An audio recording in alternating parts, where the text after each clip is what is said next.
Hey, what's going on, everyone? I'm Mase. You are tuned into the Wield the Mace podcast.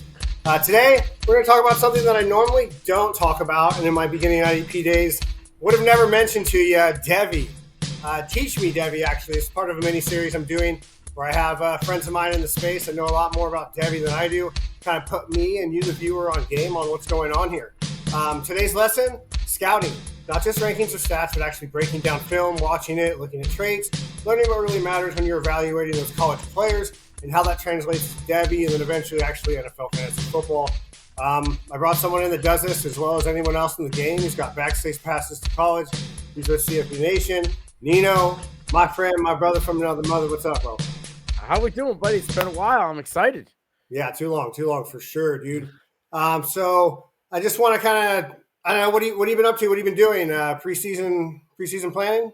I mean, I'm always in that Boston college scene trying to see what's going on there. Hopefully they name a quarterback one soon. You know, Brian, I feel like he's getting comfortable on me. I want him to stay on his toes. But, other than that, we're just talking preseason award list, what they're watching. We just did the Nowoski award list. A couple guys on there. Mateo Ugalale, who's the guy you want to look out for. But, yeah, we're just breaking down defense, offense, all the up-and-coming teams right now, and these watch lists that are kind of popping off on all these sites. Yeah, for sure. You got to catch the hot and heavy right before the season starts, put you on, because guys will rise to the top. And from what I've seen in college, guys they don't really fade. They just kind of like disappear, like Todd Gurley style. Oh, yeah. So, yeah, I know, right? Especially with all the new deals and then and all that stuff. And we'll get into that. Beforehand, I kind of want to talk a little bit about something I've got into. UltraGM. It's kind of a cross, a splice between like Madden, your NCAA college football on your gaming consoles, and along with fantasy football as well. 53-man full roster. It's got practice squad. Punters get points, bro. You got offensive linemen getting points. It's all salary-based. It does the actual calculations and stuff for you, so you don't have to be up until 2:30 in the morning on a spreadsheet league, really trying to crunch the numbers on a Thursday. Use promo code MACE at checkout. Get you $5 off, $30 a team right there. So ultragm.com. If you think that you're a better GM than the team that you currently have as GM, put it to the test and find out. Okay, so I don't know. When you're talking about scouting a player, we're texting, I'm like, yo, bro, who are you scouting? What does that actually mean?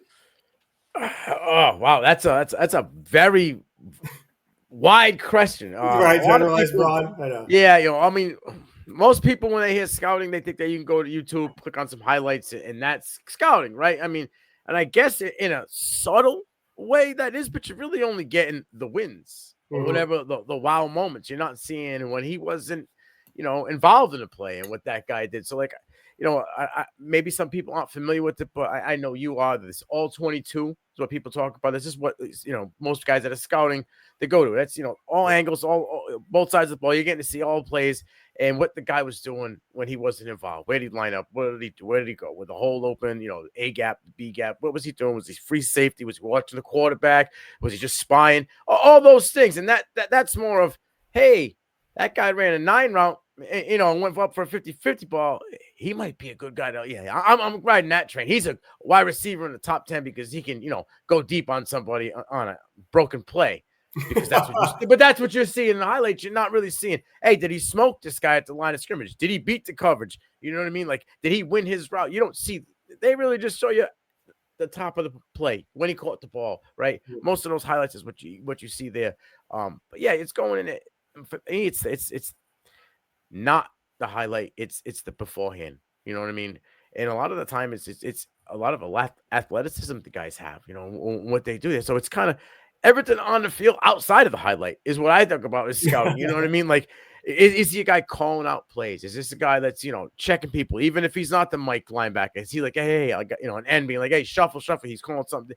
Those things, that's for me is scouting. You know what I mean? Defensive back, did he run, click and close? Does he have a T-step when he's backpedaling, or is it just a bicycle style? Because for me, that matters. I feel like click and close, bro. There's no delay. And I understand the T-step. They developed it for turf and saving injuries, but stuff like that is what I classify scouting. No, yeah. So it could be everything. It could be nothing, right? Not like you said. It really just depends on what kind of lens you're looking at it through in your microscope, man.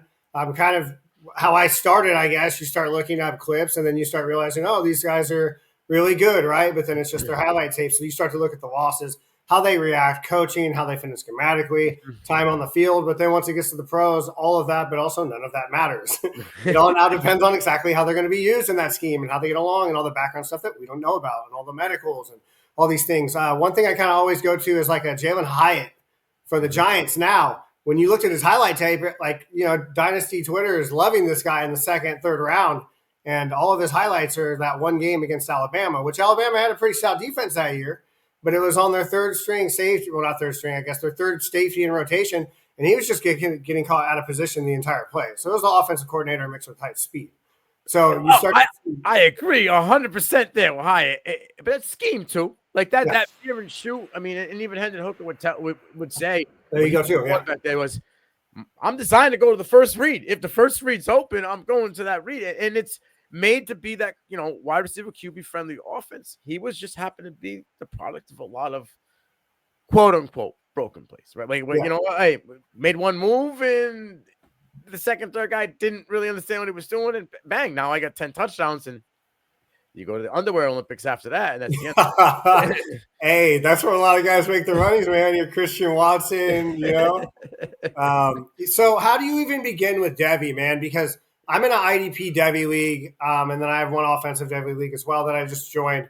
Still getting my feet wet, and I just see these guys going off the board, and I don't really have like a reference sheet or anything. I mean, you have your mock drafts, I guess, that you can go out and look at. But aside from last year's tape, some of these guys don't even have tape that are being drafted in the second round. And you can also project outward to someone drafted Patrick Mahomes' son. And I'm like, does he even have a son? Like, I don't even know what's going on here.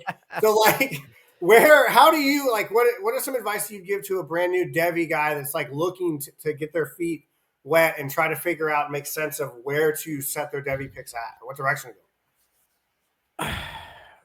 So I would say treat it as if like the kids, okay? Like Devy, you're developed. So that's what Devy is. It's development. So like what you see development to get to the next, you want to get these guys that you think that, going to develop the way you see to get to the next level.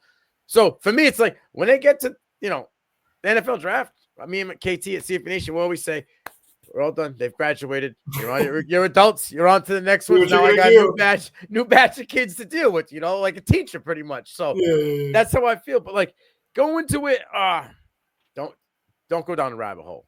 You're going to make mistakes. Things are going to happen. You want to follow some people for advice that does help, but don't take it as the Bible, because it's not. I'm wrong. You're wrong. People are wrong. And not everybody will admit that the losses and the wins, but that's how it goes. But get your own aspects, pick from what you like, develop your own scheme, and watch football. Though that's the thing. That is the key. Is watch football. I think if you watch college football and not just NFL, then Devy will be more interesting, and you'll kind of get more of it. You'll understand. It's the same as fantasy. Fantasy is fantasy, right? I mean, that the point schemes may be different, but when you get to think about it. If you want to get your street cred card, sicko mode in fantasy, go Devy, right? Because now you get to do fantasy on Saturday, so you're getting football, Thursday, Friday, Saturday, Sunday, and Monday. There's no break in between. You get Thursday, so you're getting it all the time, and shit, when action happens, you're getting it on Monday, Tuesday, Wednesday.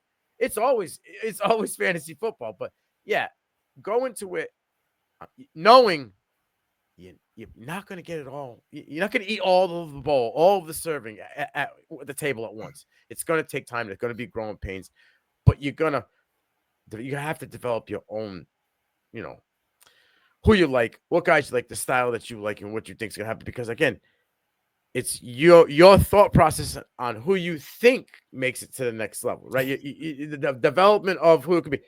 I've been wrong a lot, and you get right a few, and those are the ones you're like, yes, I was right, yeah, God. But don't just go down the rabbit hole right away. Ease yourself into it, because it can be overwhelming. There are 130 something teams in college football. Dude, so last year in the offseason, I joined my first ever league with our boy Essie Romero. And I drafted Travis Hunter in the second round. Okay. And they all kind of, some guys were like, haha, IDP guy, Mace, go ahead and take in the IDP, blah, blah, blah. Well, he might actually be a wide receiver. So I got him at insane value. You know who my next pick was, though? DJ Ujalele. I probably butchered his name. Yeah, exactly. Yeah. Horrible miss. Like, not even on the battlefield. You know what I mean? And a guy like DJ Lagway was probably still on the board at that time. Yeah, you know dude, I probably couldn't even tell you. Yeah. We've got people rostered out, and I'll go to look. And, I mean, I've got, you're using PFF mocks. You're using all these lists and stuff. You're looking at yards from last year. Who got the most stuff? And I'll put a guy out there, and he's not even on, like, the spreadsheet list. And I'm just like, is this guy even, like, actually worth it if the Devy guys didn't even put him on the list? Oh, man. Well, I got to take him anyways and just hang my head on it. I'm more so into drafting the offensive guys because a lot of the guys in the Devy leagues that can join, you'll get one or two guys at the very end. If you got, like, a guy like Abdul Carter from last year or something like that, they might kind of jump on the train at the end. But, yeah, I just wanted to kind of shout that Travis Hunter. Hopefully he plays more wide receiver than corner next year for me. Right, and that's a risk that you're taking. And when it was a startup, was it a startup Devy league that you went into? So now, if he goes defense, you lose that guy, right? That's a whole draft. You're out, crap, unless you're in an IDP, Yeah, I mean it's corner, but it's not corner specific. So and you're not, exactly. So you're not going to 6-7 points a game unless you score a touchdown. So yeah, exactly. Not worth the start at wide receiver. Right. Oh, no, not worth a second-round pick anyway. No. So, you want to – and it's youth. You understand? The youth and the development. Like, the hottest name going last year, and if you're in a startup, is Jeremiah Smith, right? Like, he's the biggest name there is because youth, big points, double-digit touchdowns, 1,000 yards, pretty much Julio Jones reincarnated, right? So, like, Saturday Jones. The target. That's the guy you're targeting. You want to, wide receivers are the position in a Devy league that you kind of really want to target first. And then it seems to be the quarterback and running back after that. But wide receivers are where the big hitters are, the big money shots are. Guys like, Arch, DJ Lagway, LaNorris Sellers. Those are guys that, you're going to maybe get in the back half of a 12-team, Devy startup because the dual threat capability. They're going to put double touchdowns on the board. But wide receivers are going off in the first 5 picks. So really quick. Okay, so when you are doing a Devy league startup, since there's so many teams, have you been in leagues where you have like 3 quarterbacks or you just mostly play 1 quarterback or super flex? Most of my Devy leagues, you start 3 quarterbacks. Oh, really? Wow. Okay. So yeah. So you're getting after. How long are the drafts then? Let me pull it up quick. Sorry, I didn't mean to put you on the spot there. No, that's all right. That's cool. No, I mean, I'm just wondering because there's 120, 130 something teams that you could possibly choose from. Yeah, I mean, I started 3 quarterbacks, 3 running backs, 4 wide receivers, a tight end, and then 4 reserves. So it's like I love how it's still 1 tight end though. Yeah, 40, I think it's like a 35 man roster. Dang. So you're heavy in it then, man. You got to have backups, got to have reserves. Like, sometimes you miss and you got to go scouring, the free agency. But yeah, it's youth, man. It's youth and doing your research. Like if you want to be I say sicko mode because you always, if you do regular fantasy, you always want to get that waiver claim before the next guy, right? 100%. You want to get at 11:55. You know what I'm saying? Yeah. You want to get some fabs from somebody if you have to, for a bench player to go get your guy. Yeah. But in college football, you want to get the freshman before he pops off. Right? You want that kid that I'm going to stash him because it looks like homeboy's not playing too well in the last 2 weeks in the Big Ten. They're going against a guy in the Big Ten again. And it looks like they're going to give this guy some carries from what I'm seeing. But if you don't watch and you're not doing your research, you don't really know. You kind of got to be ready. You got to, be ready to go down that sicko mode and activate it. Demon time, they say, right? So, yeah. So you're out there, you're on Rivals, you're looking at the 5 4-star guys. You're trying to see who's the next guy, where they're committing. That makes, I guess, National Signing Day kind of a big deal then because that's kind of where you get your Devy draft from, I'm assuming, or – yeah, on 3, Rivals, all of those the way you kind of get. But, I've always say, me and Dino, when we do the Devy Downs, it's just a guide because, dude, some of the way they rank these guys, it's a crime. They're going by, just the big, 6A, 7A ranked schools. It's, Texas, California, Florida, Georgia. Those are the fit 4, and then you get all those. That's what the majority comes from. You know what I mean? That's where those guys are going to be the big dogs. You look at a guy like Ahmad Hadi. Yeah, he was ranked 56th ranked running back in his class, and he top freshman running back in the nation, for Louisiana Monroe. And now he's in Missouri in the SEC. You know what I mean?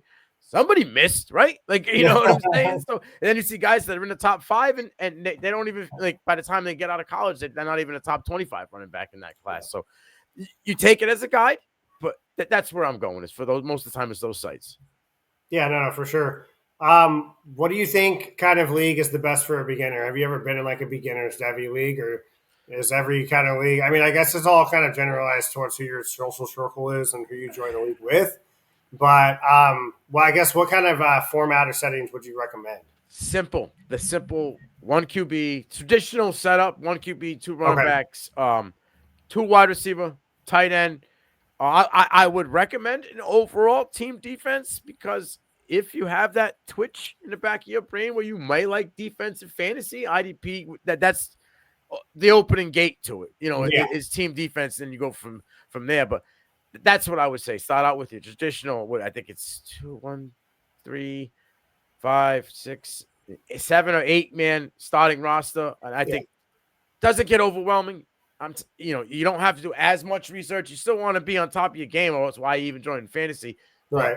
I would do that for maybe a year or 2, see how it goes. You know what I mean? Because you don't want to get into a 12-team, 40-man roster draft.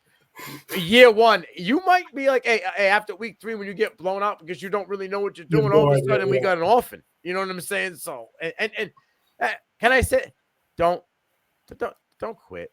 Don't give up. Don't be that guy that gives up the orphan because, you weren't ready. Just do your research, right? Hey, man, I don't know. In a deep league like that, you can do your research and probably fall short. Like, just the way, so like you draft a guy, and 1 year he's playing for Missouri, and then the next year he's playing for South Alabama, and then the next year he's playing for like UCLA. How do you stay on top of all that? And then do you kind of put the transfer portal in the back of your mind whenever you are selecting a guy?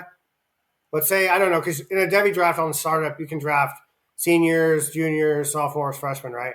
So if you see a guy that's transferred twice, does it kind of scare you if he goes to a different offense because he might not be geared or utilized the same? Yes, you got to look at depth charts. You got to look at also, if you got a guy that's going out of a running heavy program, say like from a Michigan, right, where he's going to get the ball 15 to 20 times a game because they don't really rely on, heavy quarterback play through the air. And then he transfers to say, Alabama or Florida State, where they like to air the ball out a little bit more. And it's kind of been a 2-man back procedure out there. You would, but then you also got to look at, is this a guy that's getting the ball 200 times? Because he's not going somewhere else to not get the ball 200 times. Okay. Right. What's his yards per carry against that competition? If he's going from, say, a G5 school like Liberty or, Coastal Carolina, and he like Ahmad Hadi, like, all right, he leveled up. He went from Louisiana Monroe to Missouri. This guy that was averaging 5.6 yards per carry, over 100-something yards per carry. Yeah, every time a guy touched the ball, he was a first down. It's certified chain mover. We saw it with Mike Green. If you're good, you're good. If you're at the G5 or you're not a P4 school, but you are the man. Talent's talent, numbers and numbers. You're putting up 100+ tackles, 16, tackles for loss, double-digit sack. You're the best in the conference for a reason, right?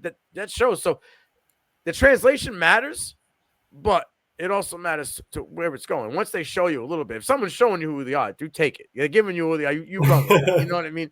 So that's why transfer portal does stink, because you can lose a guy.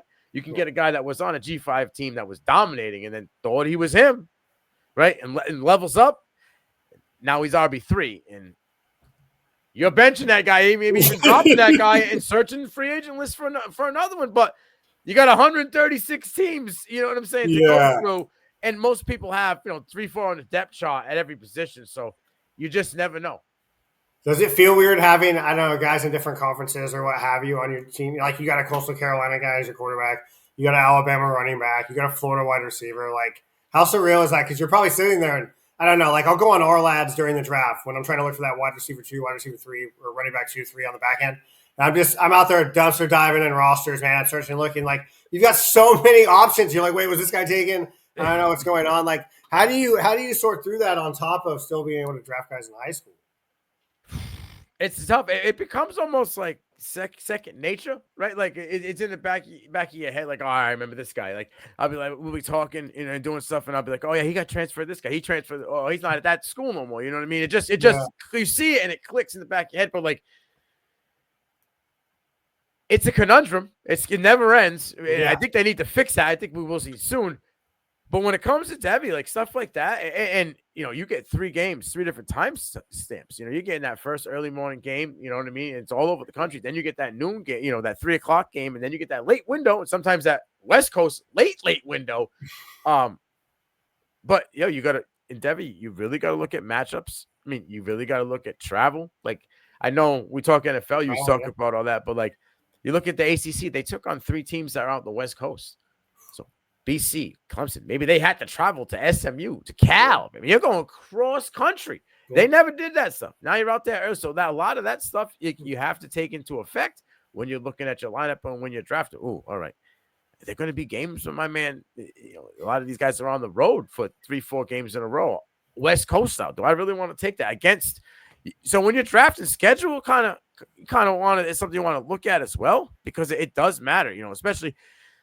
You don't want to be loaded against SEC competition when you got a guy in a G5, low program to start the season. You could be 0-4 off the rip. You're playing Pac-12 at night games. You're sitting there at 3 a.m, like, I need 6 more points, please. Okay, all right. So let's kind of talk about bringing back scouting and kind of your due process.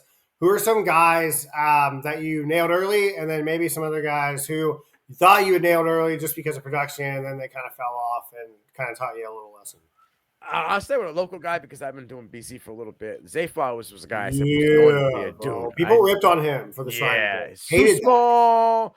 Went to the Shrine Bowl, didn't go to the Senior Bowl, but he tore it up where he was. Wherever he went, he tore it up. And then they were like, oh, he put on 15 pounds of muscle. There's no way he's going to. It didn't matter. Like, the dude has so much zip and zang to him. They could put another weighted vest on him. He still could do it. Like, yeah. But like when I saw him, what he was doing in BC, it didn't matter what the competition did. It was ACC. It didn't matter if it was Big Ten. As the dude had it. It was my main concern was, could he handle it at the NFL at his body structure at the time, right? But he batted himself up, and he got it done. And sometimes Zay is just too much energized for himself. Like he overjuices himself. He's dialed. Last year he dialed it down a little bit. He's getting it. He's understanding the NFL life. But like that was the guy that I was on early. Bo Nix, I was on early when everybody was ready to throw him away in Auburn. Like, this guy can't play. He's no good. Like, he was good for the beginning of it. Something happened. Something changed. I mean, if you look at the way he was operating, it was good. He was so hot and cold, bro. Like his film would be like, wow, that's awesome. Oh my God, don't make that decision. But you would still see it there, though. And then the second year, they went to a totally different offense. They went to a run-heavy offense where this guy was trying to play like like he was a spy QB. Cam Newton said, it's not him. Yeah, Sellers or something. Yeah. So, and then he went to a good spot where he knew that it was offense that fit him and it situated his, skill set. He dominated his craft. And we're seeing, landing spot matters, homie. That's fine. I'm cool with that. Yeah, for sure it does. But you got to take the bull by the horns when you land in a good spot. And he did. Like, he was the 4th or 5th QB in that draft off the board, and he was 2. The second best behind Jaden Daniels last year. So people were hating on him. Yeah, but those are my wins recently. I got plenty of losses to go with the wins. I thought Abdul Carter coming out of Army was going to be an absolute force. He had a lot of sacks that junior year of his, man. He was like 6'8", stand-up guy on the edge. He just blew by people. And I know Army guy. We've seen Army guys coming to the NFL. Like we've seen it happen before. Service guys have make it to the NFL. Pat Tillman was a dude to get service. I know he went to Arizona, but he was a service guy, and he, you know what I'm saying? Like he went and dominated. These guys can be service guys and play football. That doesn't matter. I thought he could have possibly have been like a hybrid type. Like I'm thinking Army, he's got the smarts to do it. Like 100%. May not be able to get down into the 3 technique, but there was a guy I thought could play off the edge, maybe play linebacker. Just kind of fell back in Vegas with the Raiders, and he's kind of like a 3rd string guy there. I mean, Minnesota picked him up, and then he ended up in Vegas. But I still have hope. Maybe year 3, 4 breakouts coming. This is year 3 for him. So I'm hoping this is the breakout season for him with opportunity, new staff over there. We'll see. And then Kai Blue Kelly, DB out of Stanford. I really thought this kid was going to be that dude, like lockdown dude. Like he was a guy at Stanford. He was a pass breakup dude. You could see the knowledge of him. He had the great click and close capability. And then Seattle took him, and then he was on 3 teams his first season, which is never a good sign. Not good. Right? And then he happens to be with the Raiders. He had 2 pass breakups. And it's just like, man, what I saw in Stanford in the Pac-12, and I know Pac-12 defenses stink. So when you get a standout guy, he might stand out a little bit. But I'm talking film. This guy was like a carabiner on people's hips when it came to inside routes. He was right there, and he had that ability to get in and knock the ball down. He had a back, like I said, I love the guys that have the bicycle step in the background. He had that, and his head was always upright. A lot of these guys, when they start trying to dance with the wide receivers, they're like spaghetti noodles, and then they lose kind of vision of where they're going. You know what I mean? Head, bro. Yeah, Merlin Hanks in it. You know what I'm saying? All over the place, but he was locked in. He could juke them and stay with them the whole way. He could pretty much run a route backwards. You know what I mean? And then he got drafted, went to the NFL. He got drafted. That just stopped. So it's like, I don't know what happened. But, yeah, those are 2 guys of recent on defensive wise that, like, just. Yeah. One defensive guy for me, man, kind of broke my heart and actually put me off of not just the position, but I guess the kind of arc that the way that he played it. Lewis Cine out of Georgia. I thought he was going to be God's gift to IDP. Injury doesn't help. No, I know 100%. That sucks, and it's unfortunate. But he was just never the same. I don't know, man. Even his first couple plays, I was like, I don't know. Maybe he's got to get the jitters out, But it never really worked out for him. So that same draft, Dax Hill was to me. And it took a year, right? He was another guy who got injured. Took a year for him to kind of be all right. He did good last season, and now they moved him to safeties, so a new position. But, yeah, you never know. They dominated college, bro. Like, the thing is in college, and I'll say it to you, even in the SEC, you may be the top dude in your position, in college, but the guy you're going against, maybe 3rd string, 2nd string, maybe not even in the caliber of what you are. In the NFL, the guy across from you most likely is just as good, if not better, than you. It's a different breed. No, for sure. I don't know. I don't want to talk bad about a team, but the Bengals secondary, it seemed like they have a couple guys like Battle and other guys they've had, and they just, I don't know, one of them will play fairly well, and then one of them would be good for IDP, but they're just, I guess, real NFL value just completely tanks, and they just can't figure it out. I know, man. Okay, so give us a real-time scouting breakdown. Who's a player that you're high on right now, and maybe someone that you really see rising up boards that I want people want. Because right now, dude, I've seen rumblings. People are scouting. We'll talk about I got a couple quarterbacks to talk about before we dip out here in a minute. Everyone's kind of got their own mindset on what's going on, but no one's really right? Like the guys like Andre Carter, like we were talking about before, who you think are just going to be monstrous. They end up falling off. It happens every year. We see it. So who are some of Nino's guys? Who you got? All right. Well, you're going to talk quarterback after this. I'm going to talk LaNorris Sellers. I mean, most people are talking Cade Klubnik, Garrett Nussmeier as the 1-2. I think what LaNorris Sellers brings to the table screams everything that you want in a modern quarterback. Most teams aren't going with that traditional Peyton Manning pocket passer anymore. They'll take him if he's elite. If he's Peyton Manning, Tom Brady, that type of guy, they'll take him. They're not going to pass on that. If you're going to give him another Andrew Luck, they'll take that, right? But most people are looking for that mobile dual threat, the guy that he's the reason why you want to lose, that Lamar Jackson, right? That Cam Newton. LaNorris Sellers is built 6'4", 6'5", 230, 235, can run. He can make off-platform throws, deep passes downfield. Bullets start flying, my man starts performing when the lights are on. Give me it. You want to come at me? Let's go. Let's dance, fella, because I can do the salsa with you, and I'm gonna win. He's got everything you want, and if he checks all the boxes, I've been saying for a couple months now, he can have that Cam Newton type season. There's your QB1. That guy has that. Put South Carolina back on the map, right in the SEC with one of the top 25 toughest schedules in the nation. Again, because he had a top 6 toughest schedule last season. Was knocking on the door of the college football playoff. That kid to me, quarterback-wise, is a kid I'm super interested in. Another quarterback, I mentioned him a little bit, DJ Lagway, kid out of Florida. I mean, we're going to talk big arm, make all your throws. He has power and touch. He's strong, big kid. He doesn't look as big as he is. Like you look at on paper, you're like, oh, and then you see him on the field, like, man, this kid's a monster, right?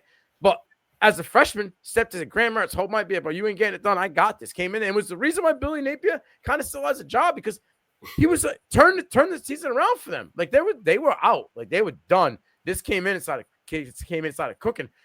Lagway's processing his cadence at the line of scrimmage, the way he, as a true 18-year-old kid, just commanding a team. Like I said, he's not afraid to make those tight window mouse hole throws over a linebacker in the middle of the field. Another guy, like I said, when the bullets stop flying and the heat's on, I'm good, man. Ice cold, doesn't have a problem. He had a shoulder injury, right? But from what he's back thrown, he should be good to start the season. So those are two guys, like one that could be out in this draft, and another guy in Devy that if you're looking for that dude, DJ, you want Arch Manning, I'll take DJ Lagway. You take Arch Manning, give me DJ Lagway, and we'll talk in a year or two. Yeah, for sure. Okay, so the thing about Sellers, I just don't know with the offense, like, right, he's going to have to go to a specific offense. I guess more so now coming out of the draft process, you're seeing guys who are more gauged to a quicker, I don't want to say Chip Kelly up tempo, but just like you don't really have your set hike. They're clapping, everything's quicker pace. You got your quick motion in some cases. But what I'm looking for is kind of something that I think a guy like Brock Purdy or Bo Nix had, is that secondary separation of looking at guys and not just looking at guys, but maybe looking off defenders or looking at zones where guys are going to be instead of just hanging on to a main wide receiver. I've only seen a couple games from Sellers. I have limited film right now, obviously, and he's still got another year of development, right? So We're going to see it behind there. So I don't know. I just have questions about that. He does have a big arm, and I do like the way that he commands offense, and he is kind of dual threat, Mariota-esque. So I really do like that about him. One guy that I wish had a little bit more oomph behind his throw is Garrett Nussmeier. I do like him. I like his command. I like his presence. But like you said, he's not exactly a dual threat guy. So are you going to want to spend a high Devy pick on a guy like that? I don't know if someone's spending a high Devy pick right now. He's probably in Devy going in probably.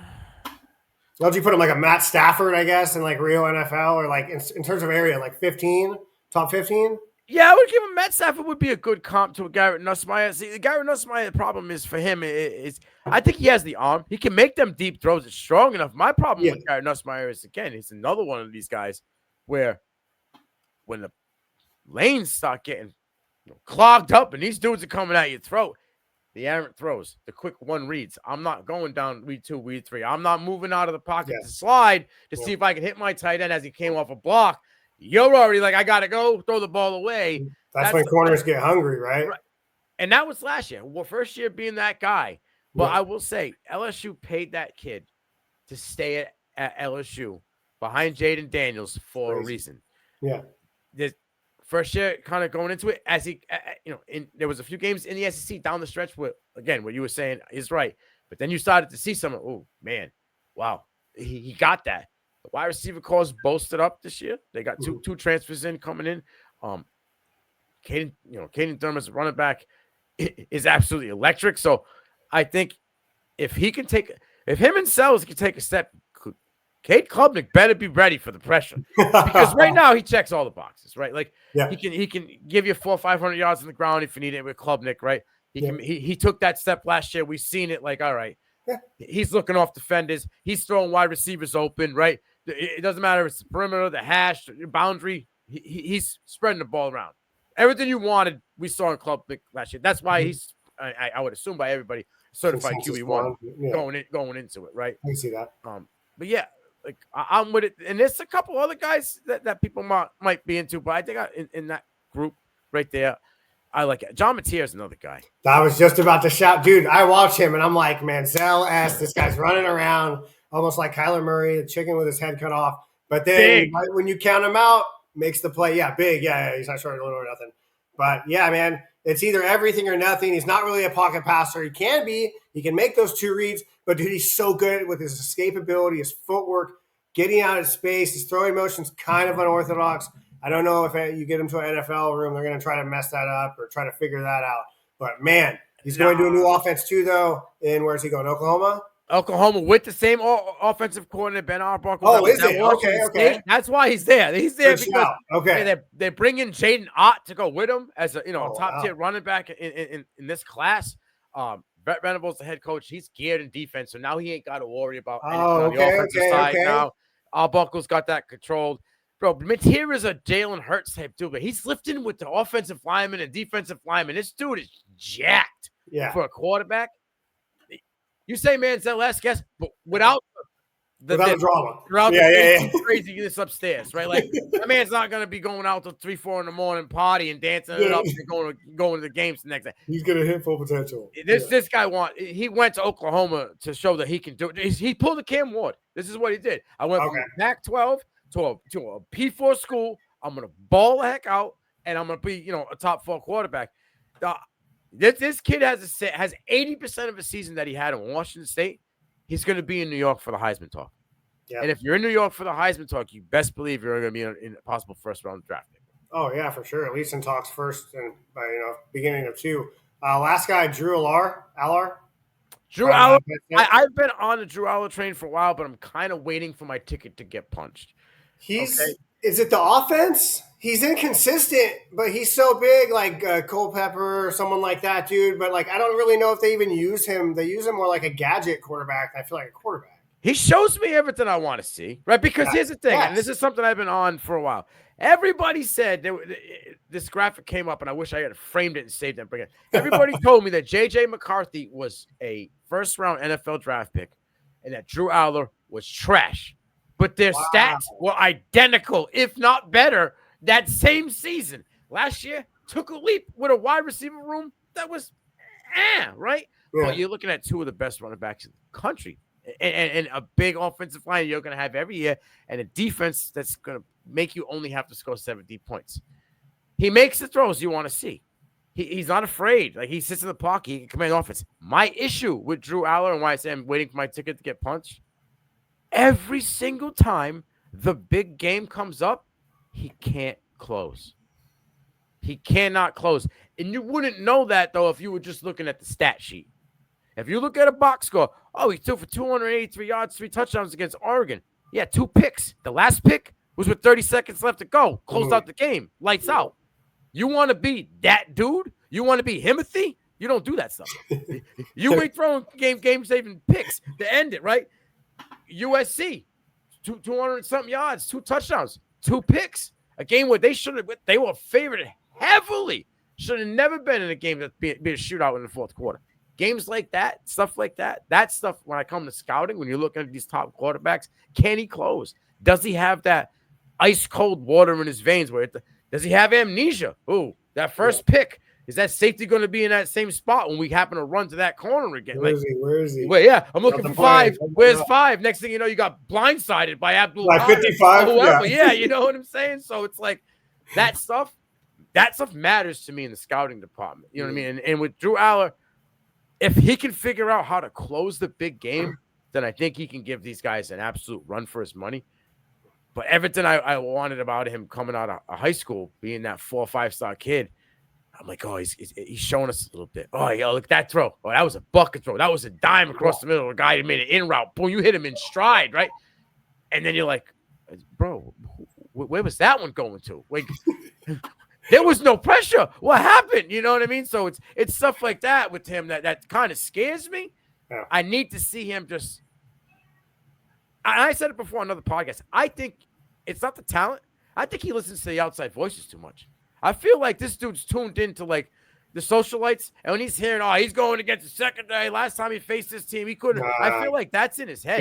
He's got to be able to get that out. The old Mitch Trubisky special. Yes. That's unfortunate. I mean, okay, so I watched USC. Well, this side, USC, right? One guy who everyone's super high on. Obviously, I mean, I'm high on Caleb Williams as well. He's going into his sophomore year, but with the Bears. But one thing he couldn't do with USC is win. Mm-hmm. I'm like, bro, how you have all these great stats and stuff, but we still lost. I mean, obviously the defense was not really up to snuff in part. But I'm saying, like, if you're this winning quarterback, like that game against Notre Dame that he had, horrific. There was no comeback. There was no drive. There was no fight. And I'm just kind of like, ugh. Like, yes. Red flag. And it is a red flag, but he's been set up for success more so from a quarterback in recent days, at least since I've been watching football, more so than anyone else. The offense, now he's got Ben Johnson, so he really doesn't have any excuses and stuff. But just things like that where he can be good for Devy, but if you're in a Devy to NFL transitional league, I don't know. I guess Caleb Williams is kind of like a bad example because everyone thinks he's like superhuman and stuff.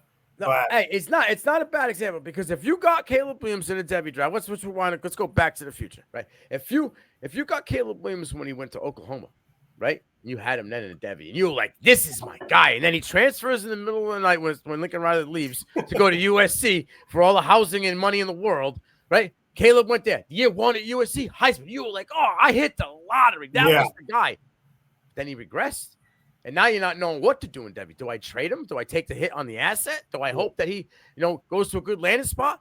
So you hold him, right? You hold on him. And then you hear he's got an attitude. Maybe he wants to pick a spot. He's a pickle. Guys like that, I tend to avoid. I'd rather have the guy below him. I wasn't a Drake May fan, but maybe I would rather have a Drake May, instead of a Caleb Williams because I don't have to worry about, I don't have to worry about the cliff. I know what my floor is. The ceiling might not be as high, but I know what my floor is going to be at. Guys like Caleb Williams, that floor falls out. It's bad news. Yeah, for sure. All right, man. I don't want to hold you for too much longer. So before we get out of here, if someone wants to get into Devy and start scouting, and they're like, "Yo, Nino, put me on game," what are you going to tell them?